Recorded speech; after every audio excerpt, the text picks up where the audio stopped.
Welcome to Universe of Love and Anime, where heartfelt love stories come alive. Don't forget to like, subscribe, and share to spread love and hope. Thank you for joining us now. Let's dive into today's touching story. Growing Heart. Bruno, the crown prince of Beijing's elite, lived by one unspoken rule. He could have his flings, chase wild adventures, but his lovers were never to cross my path or step foot into the home we shared. Yet, in the end, he allowed his latest conquest to parade in front of me time and time again, even on the anniversary of my mother's death. He brought her into our house without hesitation. The day I left, I made sure to leave behind a long, detailed will. I forbade Bruno from attending my funeral or placing my ashes in the family cemetery. I had the media broadcast my miserable state live, both in life and in death. I wanted to watch, with my own eyes, how that precious rose he was so proud of would wilt in his hands. 3. I wrote the number in my diary, circling it several times in red ink. 3 years of marriage. This was Bruno's third mistress, and the first one who dared to introduce herself to me. Just as I locked the diary away, there was a knock at the door. Alice stepped in, dressed in her standard secretary uniform with oversized black-rimmed glasses. "Ma'am, mister." Bruno asked me to pick out a new tie for him. She stood before me, meek and submissive, but the top button of her white blouse was undone, revealing faint reddish kiss marks. As I stood up to fetch the tie, I noticed the tear in her black stockings, which was far from accidental. "I'm sorry, ma'am," Alice said quickly, trying to cover the tear with her hands. "They ripped when I got out of the car." Her eyes reddened as she spoke, her helpless, fragile demeanor almost moving. I said nothing and simply handed her the tie. Alice quickly took it and left. An hour later, I received a message from an anonymous account with a foreign IP. 2 new locations today with Mr. Bruno, the SEO office and the back seat of the Bentley van. Mr. Bruno seems to enjoy the thrill of the office. We did it 3 times. I guess you've seen it already. He didn't tear my stockings. We tried a new position in the van. I didn't like it much, it hurt, but Mr. Bruno enjoyed it. He said he wants to do it again tonight. "Madam, I'll update you later." I set my phone down on the table and slowly turned my stiff body toward the window. The afternoon sun drenched the garden in a lazy calm. In the distance, carved into a large stone by the lake, were 2 characters, garden, followed by a smaller inscription, "Sharing the garden with Helen is for life." Bruno had written that himself. I am Helen, Bruno's wife, the same girl he promised, at just 7 years old, to bring to a golden palace, a promise he fulfilled when he married me. He gifted me the sun garden as a dowry, valued at 1 billion. Everyone in Beijing knew. Bruno loved his wife, like his own life. I was his untouchable treasure, his forbidden scale. He bragged about it to everyone. Helen was the rose he had cultivated since childhood, radiant, irreplaceable. Yet here I was, lowering my head, letting out a cold laugh as I wiped away my frozen tears. I stood and went to the bathroom. After undressing, I carefully examined every mole on my body, the tiny one on my lower back, the red one behind my neck. Then I sent an email. The response came instantly. "Madam, we are finalizing the files based on your information. Please be patient." The email self-destructed after I read it. I showered, took a short nap, then received a call from Bruno inviting me to a new private restaurant that evening.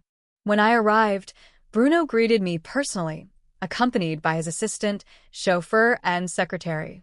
Alice was there too, blending into the crowd in her usual discreet uniform. "My love, you look stunning tonight," Bruno said warmly, hugging me even after we sat down. He didn't glance at Alice once. The table was filled with all my favorite dishes, but as I looked at the man before me, everything tasted like soggy cardboard. "Don't you like the food?" Bruno frowned, standing up. "I'll check if the kitchen has something else." He gently stroked my shoulder. "Wait just a moment, darling." But once he left, it took him a full hour to return. When he finally came back, his tie was slightly askew, his shirt hem wrinkled, and a dark wet stain marked the side of his black trousers. His face showed irritation. A waiter spilled wine on me. What a way to ruin the night. There were no new dishes. That's fine. I'm full. Let's go home, I said. On our way out, I spotted Alice again in the crowd, her head bowed, as discreet as ever. But this time her lips were swollen, her lipstick smudged, and her stockings were gone. Once inside the car, that anonymous profile messaged me again. It seems Mr. Bruno couldn't wait. We unlocked a new location, the private room right next to yours. Madam, what a shame. There wasn't enough time, but Mr. Bruno was thoroughly satisfied. Do you think he'll visit me again tonight? After I got out of the shower, Bruno sat on the couch lost in thought. Love, he said with a guilty expression, it's a work problem. I offered him an escape. Yes, something urgent, but nothing serious, he replied, sitting down again. Besides, it's been too long since we spent time together. I leaned against the vanity, smiling faintly. Save it for the anniversary of my mother's death. Do you want it right away? Bruno's eyes softened. Of course. I'll take some time off. We can go to Switzerland. What do you think? I stared at him, a man in his late 20s, more attractive and mature than ever. His eyes, filled with passion and tenderness for me, almost made me laugh. All right, go ahead. Don't keep them waiting. Bruno hesitated, then reluctantly left, though his quick steps down the stairs betrayed his eagerness. I watched from the window as his car sped off. Soon after, Alice messaged me again. Mr. Bruno was in such a hurry, he didn't even use protection. I have to admit, it felt different. Madam, I believe your husband belongs entirely to me now. By now, I had processed everything and accepted it calmly, but Alice's words still sent a shiver through me. I sat on the bedroom carpet, my entire body trembling uncontrollably. My right index finger kept scratching the flesh of my thumb, digging deep nail marks into my skin. But I felt no pain. My stomach twisted into knots, waves of nausea rising and falling, yet all I could manage were dry heaves. Dizzy, I grabbed the bed frame to pull myself up and swallowed a handful of pills. Slowly, the storm inside me calmed, just enough for me to function. I dialed that number again. The man answered immediately, his voice deep and calm, carrying a strange but reassuring strength. Miss, is something wrong? I steadied my breath and whispered. I want to move the plan forward. When would you like to proceed? He asked. Right after the anniversary of my mother's death. The man paused for a moment before responding. Miss, I will do everything in my power to fulfill your request. Thank you so much. The next time I saw Alice was at a company cocktail party. When I arrived, I saw Bruno furiously scolding her in front of everyone. You're useless. Completely incompetent. Get out of my sight. The people around her glanced at her with pity. Bruno's assistant leaned toward me and whispered, Ma'am, you have no idea how much the boss hates that intern. She's clumsy, unattractive, a complete disaster. I gave a faint smile. Then why hasn't he fired her? The assistant looked puzzled, recalling how someone had once suggested letting her go, but Bruno had firmly refused. Before I could explain further, Bruno noticed me and hurried over, his tone softening as he spoke. My love, I'm sorry you had to witness that. I don't usually lose my temper, but that secretary is hopeless. I looked at him, my voice cold. She's new. She needs patience. Bruno scoffed. Not everyone can work for me. I'll fire her after the new year. I said nothing more and glanced toward Alice, who stood among the employees, shrinking under my gaze, biting her lip in frustration. Midway through the event, Bruno pulled me into a private break room, only to rush off moments later. Much later, a message popped up on my phone from Alice's secret account. Ma'am, bathroom at the end of the hall. Want to come over? The entire floor was silent. Bruno had ordered that no one disturb me, making it easier for him and Alice. Through the slightly open door, I heard her muffled moans, the sharp sound of slaps, and Bruno's harsh, vulgar insults. This was a side of him I had never seen before. You're disgusting, he sneered. Sir, please, I can't take any more, Alice whimpered. His voice was cruel. Endure it. Sir, please be gentler. You deserve better. Bruno laughed darkly. The only woman I take care of is my wife. You? You're nothing but a toy to satisfy me. Alice sobbed. Then go to your wife. Don't touch me. Bruno grabbed her hair, forcing her face up. His voice turned rough, almost slurred. Alice, if you're going to be my mistress, know your place. Don't mention my wife again. You're not even worthy of tying her shoes. Don't use me, she cried. You say you don't want this, but you show up half-dressed. You're not innocent. Mister. Bruno, I can't do this anymore. I beg you. Your wife is right next door. She can't hear us. The sounds of their encounter grew louder. Then shut up, he snapped. I quietly turned and returned to the break room. Almost an hour later, Bruno came back, his face painted with false guilt. Bruno, I called to him calmly. The day after tomorrow is the anniversary of my mother's death. You'll come to the mountains with me to visit her. Bruno nodded solemnly, as he always did when we visited my mother's grave. She had adored Bruno while alive, trusting him enough to give him my hand in marriage before she passed. But she would no longer love him now, not after what he had become. This was not my fault. He had dirted himself. He was no longer worthy.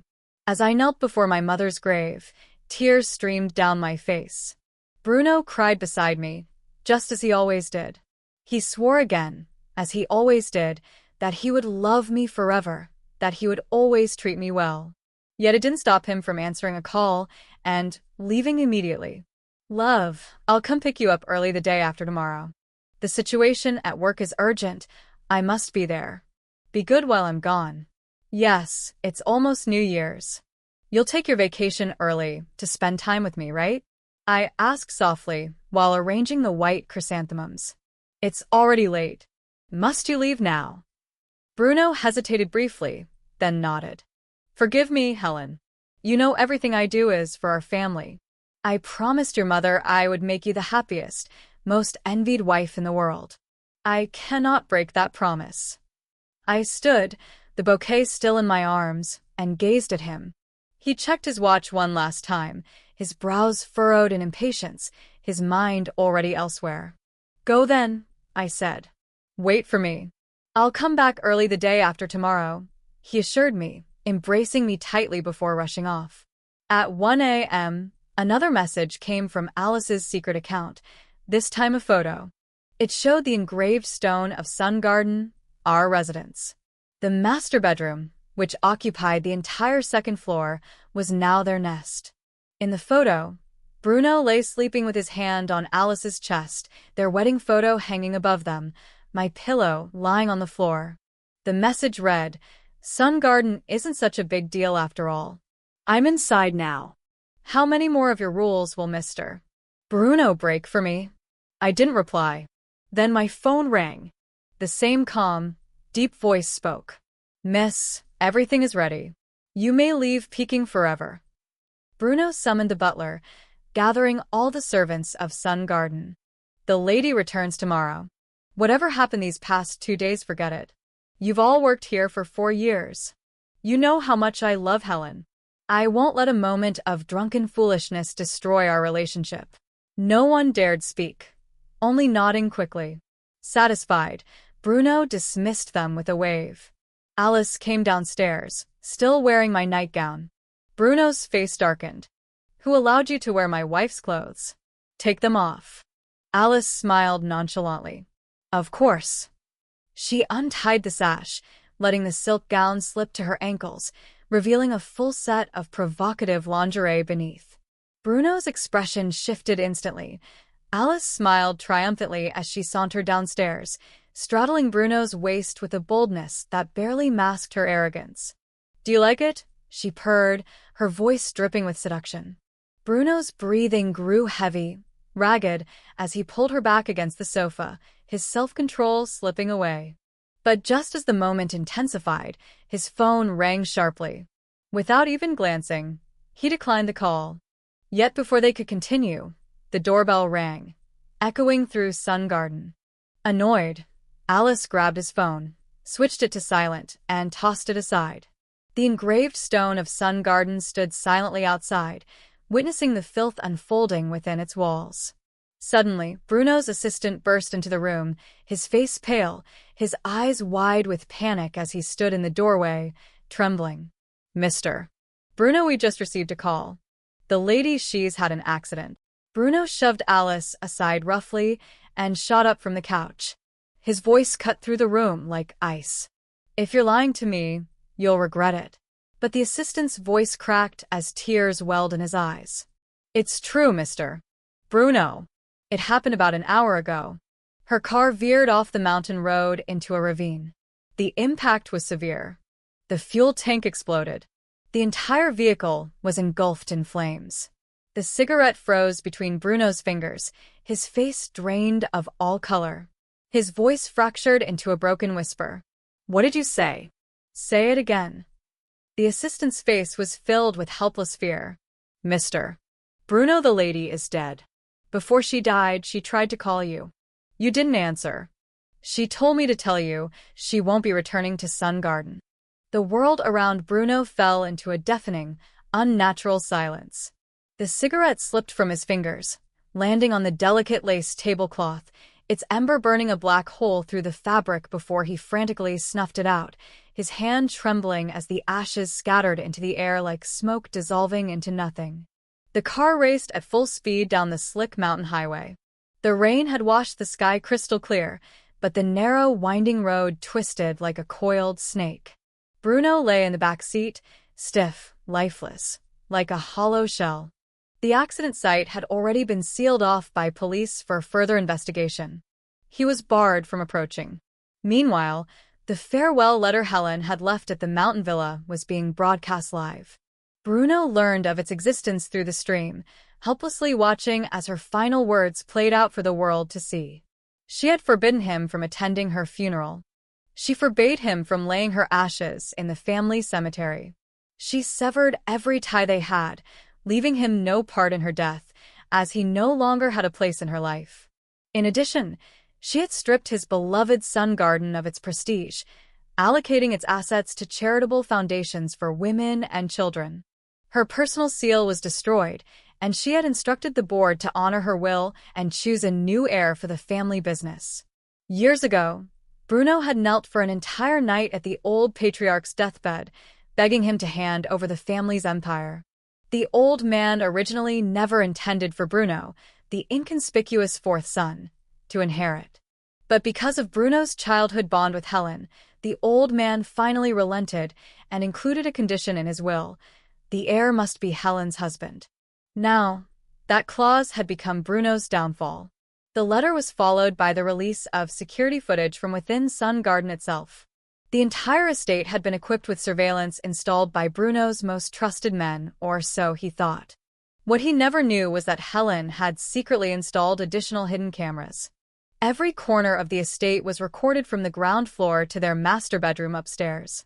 Every filthy, shameful moment between him and Alice was laid bare for the world to see, utterly destroying the carefully crafted image of a loving, devoted husband he had paraded for 3 years. The public outrage was swift and fierce. Bruno's phone rang relentlessly, joined by the constant buzzing of his assistants' and drivers' phones, as if an army of voices had encircled them, demanding answers.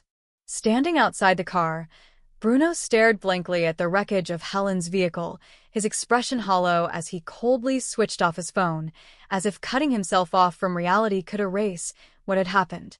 Mr. Bruno, his assistant, drenched in sweat, rushed to him, voice frantic.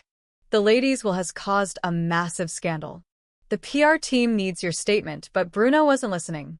His vacant eyes remained locked on the charred remains of the car, watching silently as the rescue team carefully pulled out the body. Suddenly, his dead stare cracked as he rushed forward, barreling through the police cordon, shouting, "I want to see my wife's body. I want to see her with my own eyes." The scene turned chaotic as police officers stepped in, wrestling him back, but he resisted, gripping the officer's arms, his bloodshot eyes refusing to yield. "In the end, he was not allowed to see my body. My will had made that very clear. In life or death, we would never meet again. But Bruno was relentless. He managed to acquire my autopsy report. After all, he was my husband, the only man who knew my body better than anyone, every inch, every detail etched into his memory. At first, he held himself together as he flipped through the report, but when he saw the photos of my disfigured, burned corpse, his world finally shattered. The red birthmark on the back of my neck, the small mole on my lower back, the crescent-shaped scar on my left index finger, the tiny freckle above my heart, each one confirming, beyond any doubt, that it was me. Bruno broke down completely, his sobs echoing in the empty room before the massive screen that still displayed the live broadcast of my final 24 hours. The truth behind my accident unfolded for all to see. I had received a flood of harassing messages from Alice, driving me into desperation. I had returned to Beijing alone, seeking Bruno, hoping for an explanation. In my distracted state, my car veered off the road, crashed through the guardrail, and plunged into the ravine. I briefly regained consciousness. My first instinct was to call him, but he didn't answer. At that exact moment, he and Alice were in Sun Garden's living room, entangled on the sofa. Minutes later, trapped inside the vehicle, I perished in the explosion. The security footage showed it ultim stamps matching perfectly with the crash. The broadcast went viral, igniting a storm of fury. Past midnight, angry crowds surrounded the headquarters of the family group. Sun Garden was also besieged by protesters, their voices growing louder with each passing hour. And then, someone leaked the secret acts of charity I had performed over the past decade. Millions donated each year to save trafficked women and children.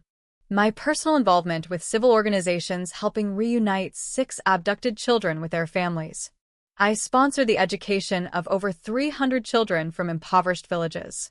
For 8 years, my quiet acts of kindness played out on screen, alongside photographs taken by volunteers and those whose lives I had touched. Luxurious, yet without excessive makeup, just sincere dedication, pure smiles, and genuine warmth radiating from my face as I stood surrounded by the children whose lives I had quietly helped transform. This was the image of me broadcasted to the world, in sharp, gut-wrenching contrast to the twisted wreckage of my car lying at the base of the mountain ravine and my half-burned, mangled body, shown without censorship. I truly had been that incomparable Rose Bruno once proudly paraded before everyone. But now, that perfect rose had withered, rotted, and died in his own hands. And how would Bruno face the inevitable ending he himself had so meticulously created? The board of directors acted swiftly. They honored Grandpa and my wishes without hesitation. The group's leadership would belong solely to Helen's husband. And since Bruno was no longer legally recognized as such, he was stripped of all inheritance rights and removed from the board entirely. But Bruno refused to surrender my personal seal. "Helen is my wife," he declared, his voice shaking but defiant.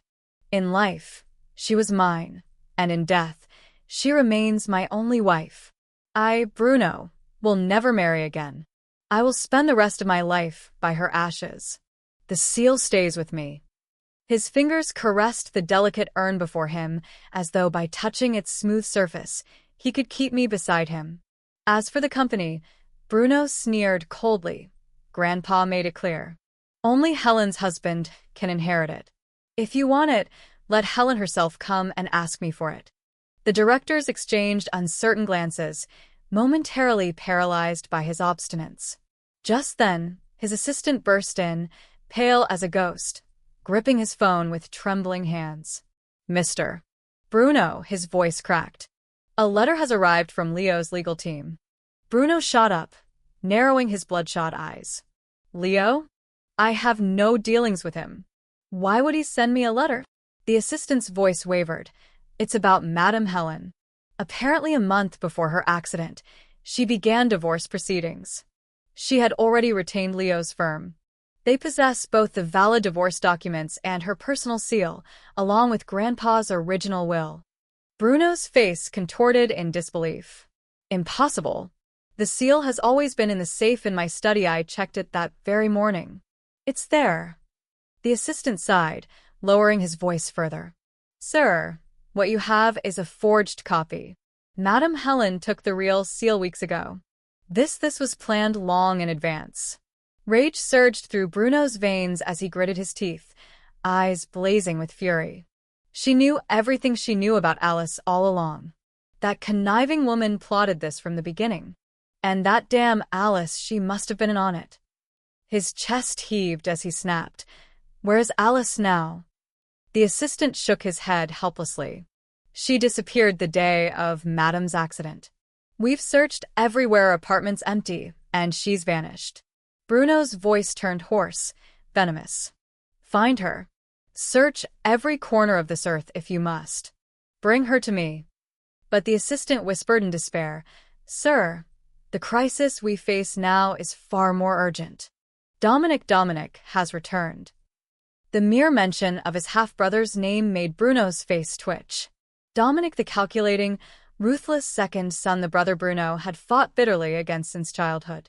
Their mothers had been sworn enemies, and had it not been for Grandpa's earlier favor, Bruno would never have surpassed him. Years of victory had made Bruno arrogant and complacent, allowing him to forget the suffocating humiliation Dominic once forced him to endure. But now, history was repeating itself. The nightmare was back, and there was no escape. Meanwhile, far from the chaos, my private jet touched down gently onto an isolated island. As I descended the stairs, a sharp breeze swept across the tarmac, forcing open the long coat of the man waiting ahead. Several respectful assistants trailed behind him, but it was the man at the front who caught my eye. Slender, impeccably dressed in a dark shirt and fitted trousers, exuding an understated power. A suspicion flickered in my mind, but I dared not believe it. Could this be the voice I'd heard countless times over the phone, the one who had orchestrated everything from the shadows? Miss Olivia, this is Mr. Leo. One of the staff whispered kindly beside me. My breath caught. Mr. Leo, the Leo of the Siyuan group. The staff nodded with a faint smile. That's right. He personally oversaw every detail of your plan. I was stunned. In Beijing's powerful elite, the Siyuan group existed on an entirely different level. Its century-old legacy made Bruno's family seem like mere children playing house. Only a family like the Leos would have the power to orchestrate such a flawless scheme. So, is this island a resort? I asked, still trying to steady my nerves. The staff smiled. Mr. Leo has prepared the entire island for you. For the next year, full ownership is yours. Please enjoy it with complete peace of mind. As workers quietly carried my luggage away, Leo approached, extending his hand. Miss, it's a pleasure to finally meet you in person. I'm Leo, Helen. I offered him my hand, his shake firm and polite. I've personally inspected every facility here. Your safety and privacy are guaranteed. Of course, if you wish, you may travel freely to nearby countries at any time using your passport. Embarrassed by his generosity, I smiled faintly. Mr. Leo, isn't this a bit too extravagant? You've already done so much. Leo chuckled softly, his voice calm. Miss Olivia, you are my very first client. Your success means everything to me. The value of what you've accomplished is far beyond money. Understanding his sincerity, I chose not to argue. After all, the Leo family had more power than I could fathom. There was no need for them to exploit me. Then I accept your kindness with gratitude, Mr. Leo. I wish you a pleasant stay, he smiled. I couldn't help but tease. If Mr. Leo wins the lawsuit quickly, I'll enjoy my stay even more. His eyes deepened as he replied, Trust me, I'll give it my all. And he did. The good news came faster than I'd ever dared to hope. The public pressure was unrelenting. After Grandpa's real will and my official seal were made public, Dominic struck swiftly, returning to Beijing with overwhelming force. Bruno was cornered from every direction.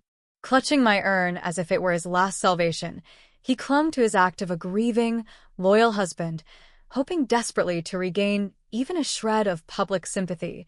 But fate, As if unwilling to let Bruno fall quietly into obscurity, allowed Alice to resurface one final time. She leaked a series of secret recordings, Bruno's drunken confessions. In his slurred voice, filled with twisted pride, Bruno rambled, "I haven't done enough already? Look around, who else in Beijing loves his wife like I do? 3 years of marriage, only 3 lovers. And those women? They're nothing. Just temporary releases. Not one of them dared or was allowed to approach my wife or make her unhappy. Not even you, Alice." I'm telling you, none of you are worth a single strand of her hair." Alice's voice trembled as she asked, "If you love her so much, why are you sleeping with me?" Bruno chuckled darkly, "Because I can do things to you that I could never do to her. Because I won't defile her like that.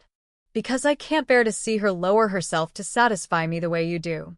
A wife preserves her dignity. You're nothing but a total release valve. How dare you compare yourself to her?" It was a devotion that sounded almost noble, yet so cruelly ironic. And as I listened to those words, my heart no longer wavered. It was already long dead. But surprisingly, these recordings never went viral. No matter how thoroughly one searched the internet, not a single trace of them could be found. I knew instinctively that this was Leo's doing. If these tapes had surfaced, I would have once again become a public spectacular source of cheap entertainment for strangers. Bruno's final lifeline snapped completely. His once perfect image crumbled beyond repair. The remaining business partners cut ties, and even some of the most powerful tycoons blacklisted him, publicly declaring that they would never work with him again. Backed into a corner, Bruno was finally forced to sign the documents. The company was discreetly sold to a mysterious buyer who quickly began demolishing and erasing everything as if none of it had ever existed. Everything that once was the lies, the betrayal, the mockery turned to dust and vanished without a trace. Leo personally flew thousands of miles to deliver the final documents to me. It was dusk, and the sunset painted the horizon in brilliant shades of crimson and blue. Half the river was bathed in fiery red, while the other half glimmered under a deep sapphire sky.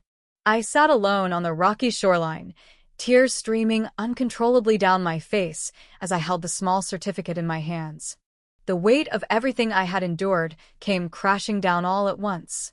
I wept until the sea breeze cooled my tears and left my cheeks stiff. Then, a warm coat, still carrying his body heat, gently draped over my shoulders. Through my blurred vision, I turned and saw Leo standing beside me beneath the darkening sky, his expression calm and steady, his presence comforting and familiar.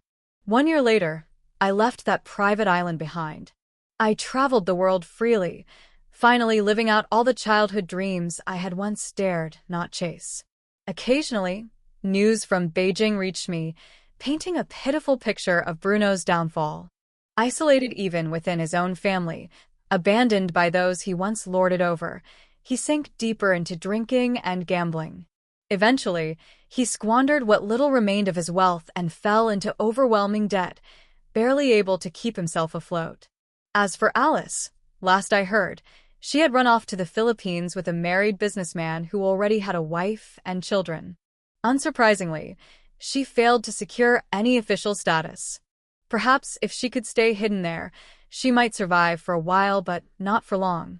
The man eventually returned to China alone. After that, Alice vanished entirely. Sun Garden was no longer recognizable. The artificial lake had been filled in, the engraved stones boasting eternal love had been blasted into rubble. The estate was gutted inside and out. Only the words Sun Garden remained faintly etched on the main gate. As my eyes traced the familiar strokes of the inscription, I noticed how strangely similar the handwriting was to Leo's. Over the year we spent together, I noticed many quiet signs, but I no longer held any interest in love. My only desire was to live as freely as the wind, to walk my own path without chains or regrets. I had made my feelings clear to Leo, and with his remarkable intelligence, he understood perfectly. He never crossed any lines, never placed me in uncomfortable situations. But there was something Leo never knew. Once, While visiting his office to return a book, I accidentally knocked over a box hidden in the corner. Inside, carefully arranged, were dozens of photos of me. Close-up shots of my birthmarks, the vermilion mole behind my neck, the faint blemish on my lower back, the small brown spot near my chest, the old crescent-shaped scar on my index finger, every detail meticulously preserved, every memory quietly hidden away. I had no idea when he had printed these photos or how he even kept them, since the emails were supposed to self-destruct after being read. My first reaction was shock. I had never intended to leave behind any trace. But after the surprise faded, I felt no anger or discomfort. Perhaps it was because Leo had always been so gentlemanly, so respectful, that even this silent crossing of the line felt understandable. I didn't confront him. Instead, I carefully placed the box back in its original spot. But before I left the island, I gathered all the photos and burned them, watching the flames consume every image. Then, I sent Leo a message, asking him to destroy any remaining originals and digital copies. It took him a long time to respond. And for the first time, his reply was not the polished, respectful tone I was used to. "Helen, I'm so sorry about the photos. I really can't bring myself to delete even one of them. They are the only pieces I have left of you after these 6 years." I was sitting quietly on the plane when his message arrived, and as I read his words, I closed my eyes, letting out a long, silent sigh. The engines roared as the plane prepared for takeoff. My cheeks flushed uncontrollably, and I instinctively pressed the back of my hand against them, hoping to cool the heat that surged beneath my skin. Lowering my head, I stared at my phone, unlocking and locking the screen repeatedly as if hesitating could somehow delay my decision. After several long, silent cycles, I finally found the courage to type my reply. "Mr. Leo, you may keep the photo of the scar on my finger, but the others must be destroyed." His response came almost instantly. "At your command." I set my phone down, face down, and refused to look at it again as the plane lifted off into the sky. And then, as if he couldn't hold it in any longer, his final message arrived. "Helen, when can I come visit you?" 10 years later, on the anniversary of my mother's death, I returned quietly to my homeland. The trip was carefully arranged by Leo. Even the hotel I stayed in belonged to his vast empire. Leo once told me that I was his first client, and for me, after-sales service would last a lifetime. I couldn't help but smile at his words, thinking back to the secret photos he had once preserved so delicately. On the day I visited my mother's grave, Leo had already dispatched his people to ensure that my visit would remain undisturbed. Every year, Bruno had come here, as if attempting to atone, and as expected, he showed up again this year. But this time, he couldn't even step onto the mountain. The entire cemetery had been closed off under the guise of welcoming an important visitor. As always, I spent 2 quiet days there.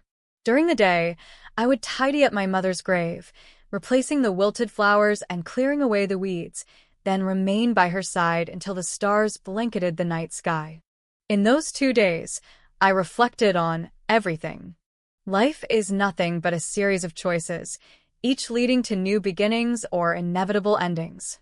I had paid a painful price for the decisions of my youth, but those choices had also granted me rebirth. I was no saint, no goddess. I couldn't always be certain my choices were right, but at least I had never acted with regret. On the day of my departure, I gently cleaned the glass covering my mother's photograph one last time. Her smile remained soft and full of love, as though even the wind had quieted to honor her peace. As I turned to leave, Leo stood quietly nearby. For years, he had asked repeatedly in phone calls and emails, "Helen, may I come see you?" But I had always refused. It wasn't until much later that I learned he had quietly followed my trail, visiting every city and country I had passed through, always staying one step behind, never disturbing me. "Are you planning to stay in the country for a while?" he asked softly. I shook my head gently. "No." "I won't stay." "Where are you going next?" he asked, his head tilting slightly as he tried to catch my eyes. I gazed out into the distance with a faint smile. "I want to return to that small island for a few days." Leo paused for a moment, his voice lowering. Helen, I stopped, turning slowly toward him with a radiant smile, my eyes crinkling with warmth. Mr. Leo, your after-sales service includes requests like this, doesn't it? The sunlight pierced through the mountains, breaking apart the clouds. Golden rays sparkled like tiny jewels, casting their glow into his dark, steady eyes. And in that very moment, a soft, contented smile blossomed across his face. Helen, he whispered, that little island bore your name from the very beginning. Meanwhile, back in Beijing, Bruno's state deteriorated rapidly during the 10th anniversary of my mother's death. He had planned to visit in person, but the mountain had been sealed off that day. Word had spread that a highly influential figure had arrived to pay respects. At first, he thought little of it. But as the convoy of black luxury cars drove down the mountain road, he caught a fleeting glimpse just a moment, but that single moment froze his heartbeat. Standing beside Leo, under heavy security, was a woman being carefully escorted out of the car. Bruno's breath caught. Though the view was brief, the familiarity was undeniable. He and I had grown up together, shared 3 years of courtship and 3 years of marriage. How could he not recognize his own wife? But the world had already mourned Helen's tragic death. He had personally seen the autopsy report, examined the photos. Every mark on that charred body had matched perfectly. Yet here she was, or someone so hauntingly similar. And why, of all days, would she appear again on her mother's anniversary? A wild, terrifying suspicion took root in Bruno's broken mind. Perhaps Helen had faked her death to escape him, to exact her revenge while forcing him to live in torment. If anyone could deceive him so completely, it was Helen herself. And once that seed was planted, it grew into suffocating paranoia. Bruno spiraled into madness.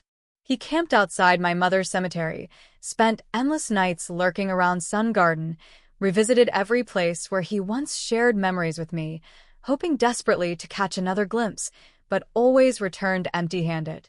His mental state collapsed. Night after night, tortured dreams consumed him, visions of me burned, disfigured, my skeletal form dripping with blood, haunting him endlessly. Each dream chipped away at his soul, until his spirit was utterly shattered. Eventually, while fleeing from creditors in a drunken haze, Bruno lost control of his car and crashed violently into a highway barrier. The impact left him paralyzed from the neck down. For nearly a year, he clung to life in a hospital bed, helpless and alone, before finally succumbing to death. No one came to claim his remains. His body was cremated, and his ashes were stored away like forgotten trash, unburied and unmourned. On the night Bruno died, far across the ocean on that quiet island, the sky erupted in fireworks. The night air was alive with vibrant light, bursting colors reflecting in the calm waves below. Amidst the dazzling spectacle, Leo leaned close, gently brushing a kiss over my shoulder. His whisper carried softly in the ocean breeze. Helen, I've dreamed of kissing your carmine mole thousands and thousands of times. The fireworks continued to bloom like thousands of crimson blossoms exploding in the dark sky, reflecting across the gentle waves of the sea. The lively sounds of celebration echoed in the distance, but in my heart, there was only peace. Leo leaned closer, his lips brushing gently against my shoulder, his voice carried by the sea breeze like a long-awaited confession. Helen, I've dreamed of kissing your carmine mole thousands and thousands of times. His words melted into the night like a tender promise that had waited far too long to be spoken. I turned slightly, my gaze meeting his under the soft glow of moonlight. The man standing before me had followed my footsteps through the storms and ruins of my life without ever asking for anything in return. He had been there in silence, in patience, in unwavering devotion, a steady lighthouse guiding me through the endless night. The wind tugged lightly at my hair, but I stood still, allowing myself to feel the warmth of his presence fully for the first time. My past, once soaked in betrayal, pain, and regret, had finally come to an end. Bruno's self-inflicted tragedy, Alice's ultimate disappearance into obscurity, the ashes of Sun Garden blown away with time, all of it was now just distant echoes. My rebirth had cost me dearly, but it had also given me the freedom I once thought I would never reclaim. And standing in front of me now was the man who had carried my secret, protected my dignity, and guarded my new life without ever overstepping. His patience had become my safe harbor. For so many years, I had walked forward alone, always looking back, always afraid of the chains that once held me. But tonight, under this endless sky, surrounded by the sea's quiet whispers, I no longer felt the weight of fear. I took a deep breath, my voice barely louder than the waves. "Leo, thank you for waiting for me."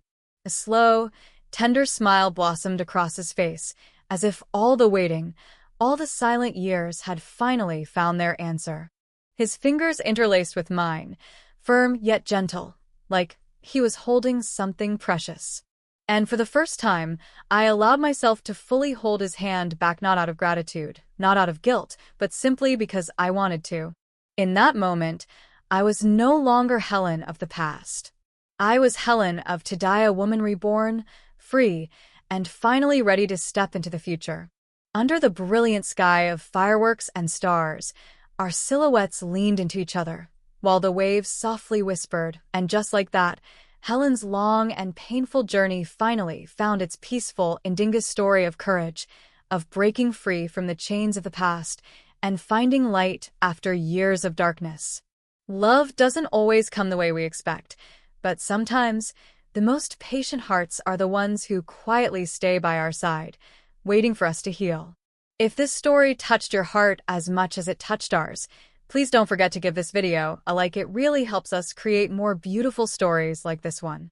Subscribe to Universe of Love and Anime and turn on the notification bell so you won't miss any of our upcoming stories filled with love, heartbreak, healing, and second chances.